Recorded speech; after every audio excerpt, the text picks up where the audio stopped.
Hello everyone, कैसे हो आप लोग। उम्मीद कर रहा हूँ कि आप लोग बहुत शानदार होंगे। तो हम लोग इस वीडियो में रिवाइज करने वाले हैं हमारा एक बहुत ही छोटा सा प्यारा सा chapter, that is leverages. Sir, क्या एग्जामिनेशन पॉइंट ऑफ व्यू से इंपॉर्टेंट है? जी हाँ, बिल्कुल इंपॉर्टेंट है। एग्जामिनेशन पॉइंट ऑफ व्यू से भी इंपॉर्टेंट है। सर, अक्सर कितने मार्क्स का पूछा जा सकता है? देखो जी, 5 मार्क्स का तो पूछा जा सकता है इजीली। सर, क्या 5 नंबर से ज्यादा का भी पूछा जा सकता है? हाँ जी, अब डिपेंड करता है क्योंकि एमसीक्यू है, बट लीवरेजेस नॉर्मली 5 मार्क्स के आसपास ही पूछता है इंस्टीट्यूट, राइट। सो क्या ये चैप्टर इंपॉर्टेंट है? सर, बिल्कुल इंपॉर्टेंट है। ये चैप्टर बहुत ज्यादा इंपॉर्टेंट है, ठीक है, और इसको बिल्कुल भी हम लोग हल्के में नहीं ले सकते। चलिए सर, स्टार्ट करते हैं हम लोग लीवरेजेस के साथ। तो मैंने क्या कहा कि ये इंपॉर्टेंट चैप्टर है हमारे पास, और अक्सर अराउंड 5 मार्क्स के आसपास का इंस्टीट्यूट इस चैप्टर में से आपसे पूछ सकता है, राइट। अब ये लीवरेजेस है क्या? अगर मैं सिर्फ और सिर्फ टर्म लीवर की बात करूं, सर ये हमारा बॉडी वाला लीवर नहीं है सर, वो नहीं है, ठीक है। ये लीवर है a tool that is use to lift the heavy object, ठीक है। एक ऐसा टूल है जिससे कि हम हैवी ऑब्जेक्ट्स को उठा सकते हैं। तो लीवरेजेस क्या है? Leverages basically the influence of one financial variable on the another financial variable.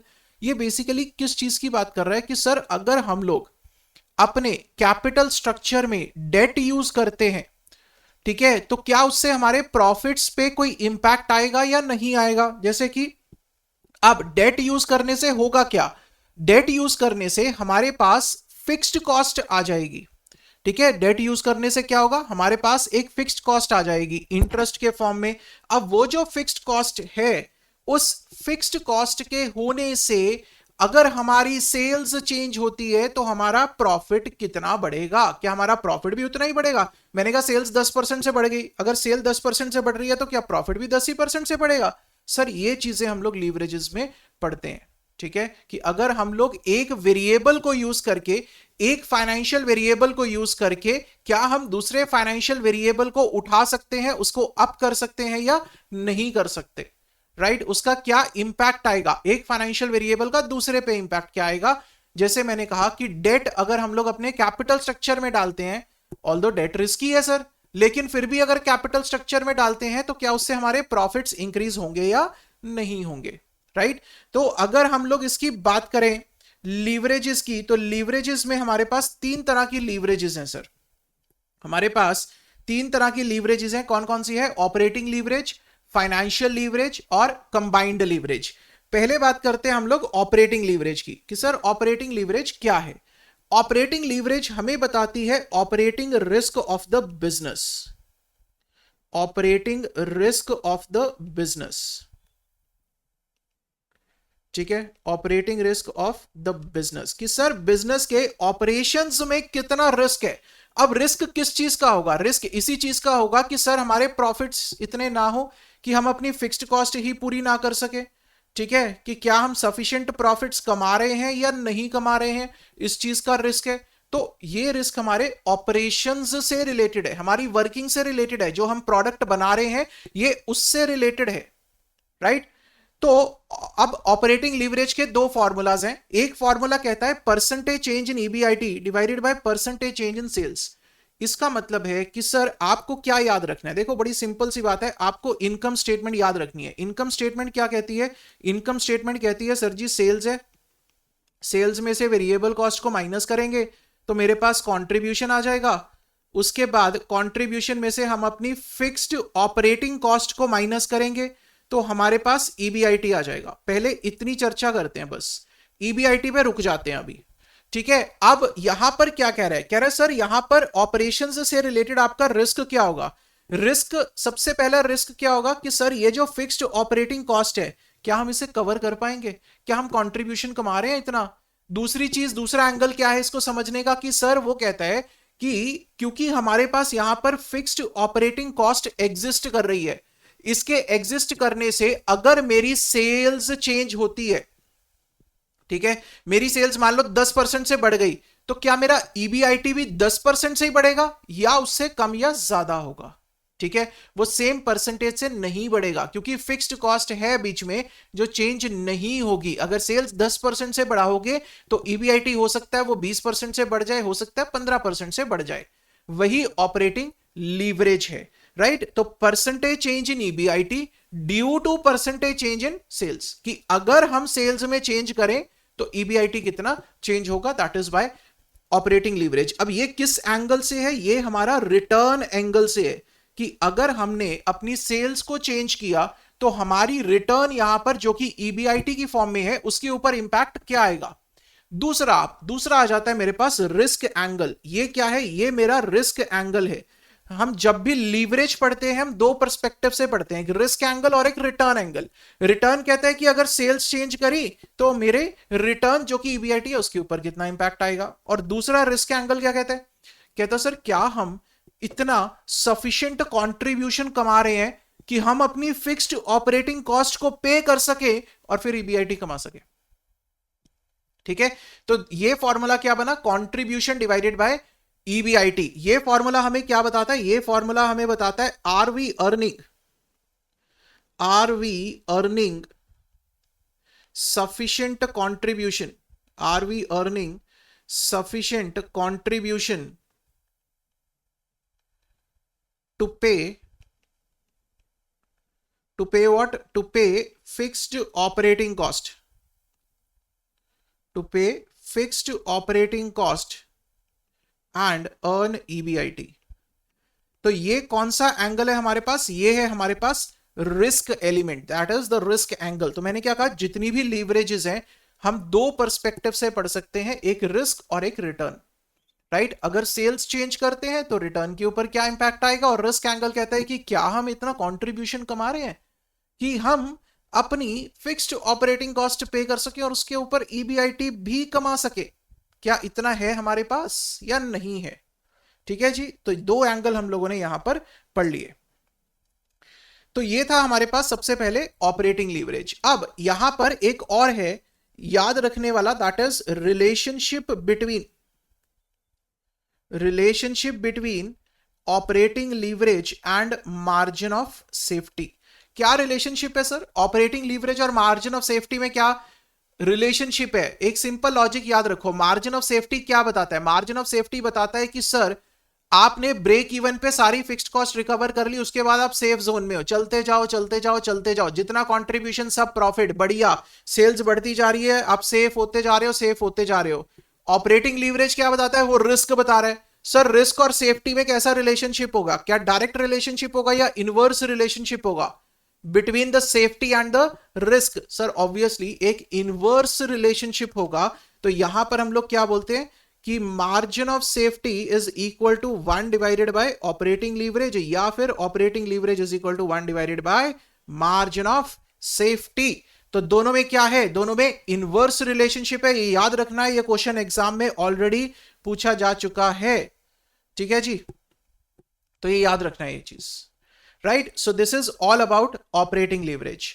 अब चलते हैं फाइनेंशियल लीवरेज में। फाइनेंशियल लीवरेज किस चीज से डील कर रहा है, financial leverage deals with the financial risk of the business, financial risk of the business.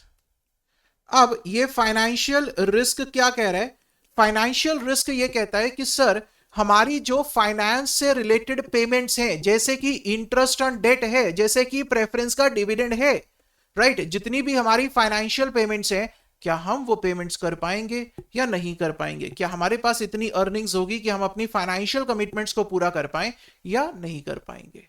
ठीक है, तो इसके लिए अब क्या चाहिए हमें, ईबीआईटी के बाद की कहानी। ईबीआईटी के बाद इंटरेस्ट पे करेंगे, ठीक है जी, तो आपके पास ईबीटी आएगा, ईबीटी के ऊपर आप क्या पे करोगे, ईबीटी के ऊपर आप टैक्स पे करोगे, यही इनकम स्टेटमेंट कहती है। तो आपके पास ईएटी आएगा, ईएटी में से आप क्या माइनस करोगे, प्रेफरेंस का डिविडेंड माइनस करोगे, तो आपके पास रेजिडुअल अर्निंग्स आएंगी, या यहां से ईपीएस आएगा आपके पास। ठीक है, थोड़ा स्पेस कॉन्स्टेंट है, समझ लेना। ठीक है जी, ये बेसिकली कुछ नहीं किया मैंने, इनकम स्टेटमेंट बनाई है। तो फाइनेंशियल लीवरेज क्या कहता है, फाइनेंशियल लीवरेज अब ये कहता है कि साहब आपने पहले तो सेल्स चेंज की, उससे ईबीआईटी चेंज हुआ, अब कह रहे हैं कि अगर आप ईबीआईटी चेंज करते हो तो आपका ईपीएस कितने से चेंज होगा। सर क्या सेम परसेंटेज से, अगर आपका ईबीआईटी 10% से बढ़ा है तो क्या आपका ईपीएस भी 10% से ही बढ़ेगा, जरूरी नहीं है सर। क्यों जरूरी नहीं है, क्योंकि बीच में हमारे पास फिक्स्ड फाइनेंशियल कॉस्ट है, जैसे कि इंटरेस्ट ऑन डेट है, प्रेफरेंस डिविडेंड है, तो ऐसी हमारे पास फिक्स्ड कॉस्ट है, इसलिए चेंज नहीं होगा। तो ये हमारा फिर से क्या आ रहा है, ये हमारा फिर से रिटर्न एंगल आ रहा है।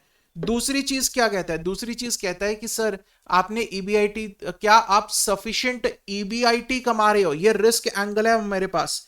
रिस्क एंगल क्या कह रहे हैं कि सर क्या आप सफिशिएंट ईबीआईटी कमा रहे हो कि आप अपनी इंटरेस्ट की पेमेंट कर सको, जो कि आपकी फिक्स्ड कमिटमेंट है।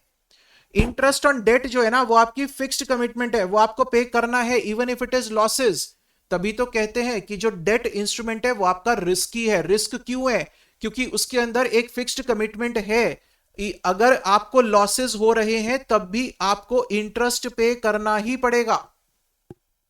ठीक है, तो क्या कहा उसने सर, फाइनेंशियल लीवरेज में ईबीआईटी डिवाइडेड बाय ईबीटी, कि क्या आप इतना ईबीआईटी कमा रहे हो कि आप अपनी इंटरेस्ट की पेमेंट कर सको और उसके बाद भी आपके पास कुछ प्रॉफिट्स बच जाए, जिसको ईबीटी बोलते हैं। ठीक है, तो ये हमारे पास है फाइनेंशियल लीवरेज।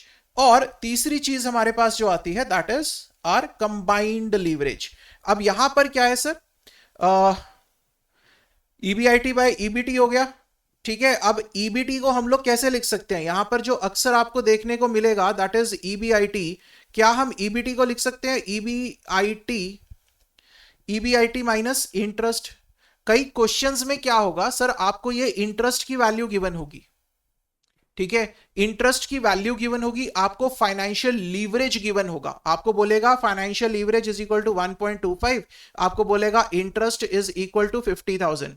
तो आप ये दो फिगर्स अगर आपके पास अवेलेबल है तो आप क्या निकाल पाओगे, आप ईबीआईटी निकाल पाओगे बहुत इजीली इस तरह से। ठीक है, आप इस तरह से क्या निकाल पाओगे, ईबीआईटी निकाल पाओगे सर। तो ध्यान से यूज करना, ईबीटी को हम लिख सकते हैं ईबीआईटी माइनस इंटरेस्ट। सर अगर प्रेफरेंस डिविडेंड हो तब, अगर प्रेफरेंस डिविडेंड हो तो यहां पर minus preference dividend divided by 1 minus tax. ठीक है सर, 1 माइनस टैक्स क्यों किया, क्योंकि जो प्रेफरेंस डिविडेंड हम पे करते हैं वो टैक्स पे करने के बाद पे करते हैं। तो हम क्या देखना चाह रहे हैं, हम देखना चाह रहे हैं कि सर जी उससे पहले कितनी अर्निंग्स चाहिए हमें, इसीलिए preference dividend divided by 1 minus tax करते हैं हम लोग। ठीक है, कि अर्निंग्स कितनी होनी चाहिए उससे पहले। क्लियर हो गया, तो ये था हमारे पास फाइनेंशियल लीवरेज। अब कंबाइंड लीवरेज कुछ नहीं है sir, operating leverage into financial leverage है। ऑपरेटिंग लीवरेज थी कंट्रीब्यूशन बाय ईबीआईटी और ये था ईबीआईटी बाय ईबीटी। तो ये हमारे पास यहां से क्या बना, यहां से बना हमारे पास कंट्रीब्यूशन डिवाइडेड बाय ईबीटी। ठीक है जी, यहां से हमारे पास क्या बना, contribution divided by EBT, right. और percentage change in EBIT and divided by sales into percentage change in EPS by percentage change in EBIT, this got cancelled।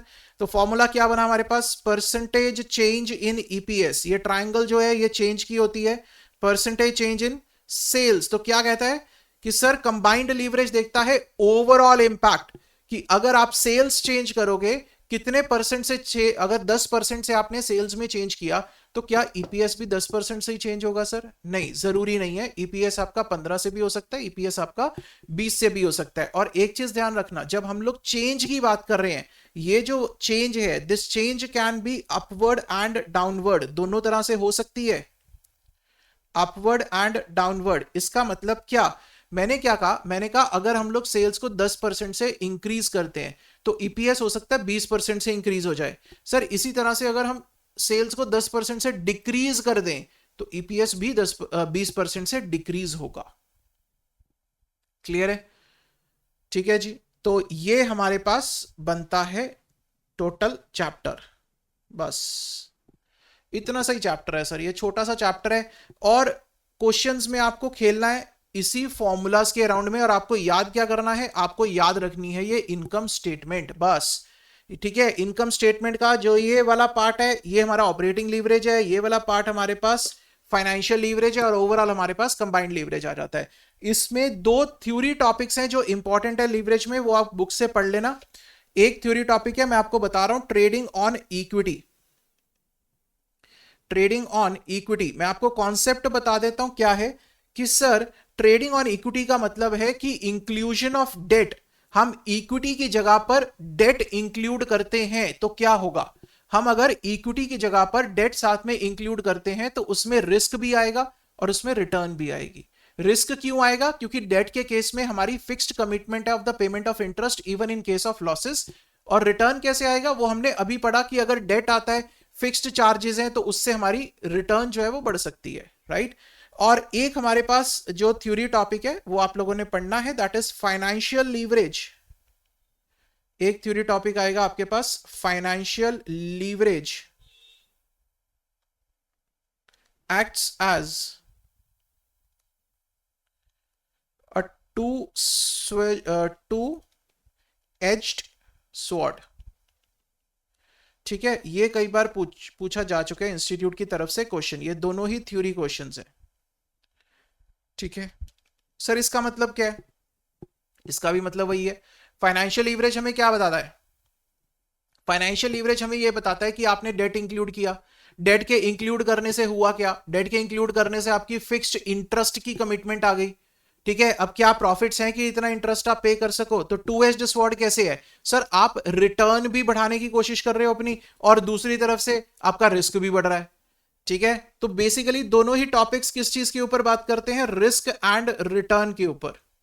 Risk and return due to inclusion of debt in the capital structure, due to inclusion of debt in capital structure. ठीक है जी, दोनों ही topics इस चीज के ऊपर बात करते हैं। मैंने आपको क्रक्स बता दिया, एक बार आप लोगों ने मॉड्यूल से इसको रीड कर लेना, बस इतना सा चैप्टर है। क्वेश्चन प्रैक्टिस करना, क्वेश्चन इसमें से आसान आएगा, लीवरेजेस के ऊपर मुश्किल क्वेश्चन नहीं आता है, right. So you just have to be careful. सिर्फ आपको बेसिक चीजों पे ध्यान रखना है, रिस्क और रिटर्न एंगल से पढ़ते हैं, वो एंगल्स याद कर लेना, वो एंगल्स आप लोगों ने समझ लेने हैं, समझ में आ गए तो दिक्कत नहीं आएगी। लीवरेजेस का बहुत ही इजी चैप्टर है। इसके साथ हमारा लीवरेजेस ओवर। अब नेक्स्ट वीडियो में हम लोग किसकी बात करेंगे, हम लोग बात करेंगे सर कॉस्ट ऑफ कैपिटल की, right. Another very interesting chapter और बहुत ज्यादा इंपॉर्टेंट चैप्टर है, तो हम उसके ऊपर थोड़ी सी चर्चा करेंगे अगली वीडियो में। प्लीज लीवरेजेस अच्छे से रिवाइज कर लेना, right. So see you guys in the next video, till then stay safe, stay healthy, keep studying, keep sharing, thank you so much.